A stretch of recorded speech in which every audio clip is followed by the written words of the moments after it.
Da haben wir jetzt noch eine altbekannte Schublattlergruppe aus St. Jan in Tirol, und zwar die Willi Ganschnick Schurchblattlergruppen.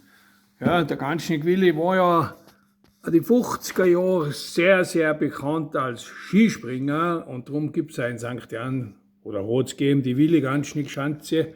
Und der Ganschnick Willi hat 1950 den Weltrekord im Skifliegen von Oberstdorf am 28. Februar, wenn man da sieht, mit 124 Meter war das dazu mal eine gewaltige Leistung.